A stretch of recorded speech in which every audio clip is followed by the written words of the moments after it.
Ce qui n'était il y a 5 ans encore à Épinal qu'un modeste atelier de confection emploie aujourd'hui une cinquantaine de salariés. À sa tête, Thomas, la 5e génération de la famille Bragard, un nom il est vrai indissociable du monde du textile vosgien. ATB a grandi, ce qui explique ce récent déménagement toujours dans la vaste usine familiale du quartier de Mitola, mais dans une aile beaucoup plus grande cette fois. Au début ça allait avec une gouttière, une machine, ça pose pas de problème. Mais en fait en grandissant on s'est rendu compte qu'on commençait à avoir vraiment des besoins industriels, des besoins d'espace et que du coup ça devenait légitime de réaménager cet atelier. C'était vraiment un gros projet pour la société et ça nous a permis, j'ai l'impression, un peu de passer d'un âge artisanal à, disons, semi-industriel aujourd'hui. Pour la restauration et les métiers de bouche, tabliers, vestes, polos, pantalons, t-shirts ou autres sacs et cabas sont confectionnés ici sous le nom ATB ou en sous-traitance pour d'autres marques. L'atelier qui recevait il y a peu la visite d'une petite vingtaine de chefs d'entreprise affiliés au réseau des ambassadeurs des Vosges, une structure créée en 2007 par le conseil départemental pour développer le tissu économique vosgien et valoriser l'image du département.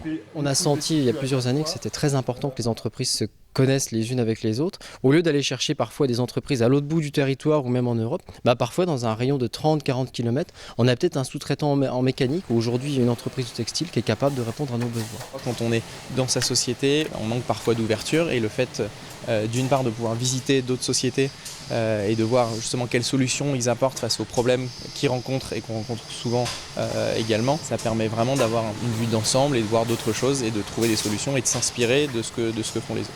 Si, comme beaucoup, l'entreprise a été fortement impactée par les diverses crises Covid et de l'énergie, elle tient bon le cap et sa rapide ascension en rappelle d'autres. Nous, ça nous fait un petit peu écho parce que 1083 a 10 ans et en 10 ans, c'est pareil, on a commencé à 1, puis 2. Aujourd'hui, on est 105 et on voit beaucoup de similitudes avec l'atelier TB et ça fait plaisir et on se sent fort parce qu'on peut créer des liens les uns avec les autres. C'est très très constructif.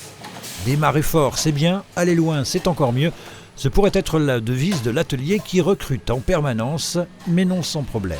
Le fait, nous, d'être sur une industrie qui a été un peu abandonnée, fait qu'aujourd'hui, trouver des couturières déjà formées, couturières industrielles, j'entends, ça n'existe pas plus, c'est plus possible. On va plutôt favoriser un peu des qualités humaines, de savoir-être, des gens qui sont sérieux et qui ont envie de travailler.